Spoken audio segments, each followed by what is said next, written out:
سرکار صلی اللہ علیہ وسلم فرمایا ہر دعا اس وقت تک اللہ تعالیٰ کی بارگاہ میں قبول نہیں ہوتی جب تک دعا مانگنے والا ہماری ذات پہ درود پاک نہیں پڑتا۔ سرکار صلی اللہ علیہ وسلم نے فرمایا اللہ پاک کے عرش کے نیچے ایک پردہ ہے۔ فرمایا جب کوئی دعا مانگنے والا دعا مانگتا ہے تو دعا اس عرش کے اس پردے کے نیچے کھڑی رہتی ہے، اور فرمایا جب تک وہ درود پاک نہیں پڑھتا اس کی دعا قبول نہیں ہوتی۔ اور یاد رکھیے درود پاک بذات خود ایک دعا ہے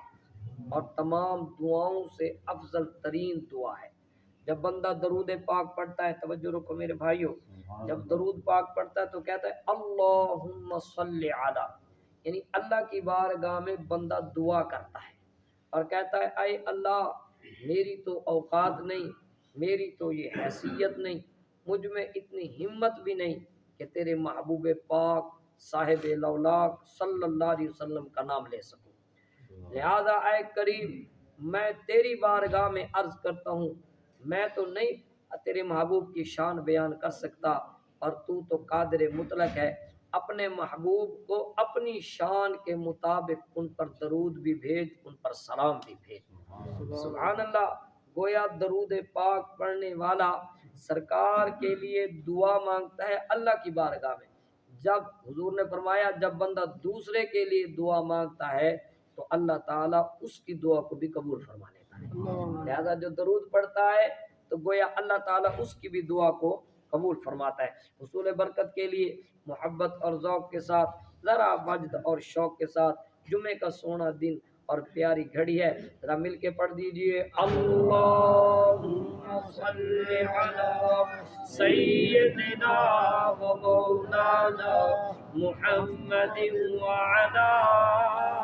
آل سیدنا و مولانا محمد وبارک وسلم وصلو علیہ اللہم صلی علی سیدنا و مولانا محمد وعلی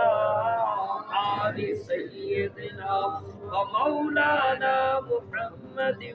وبارک وسلم وصلو علیہ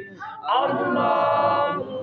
صلی علی سیدنا و مولانا محمد وعلی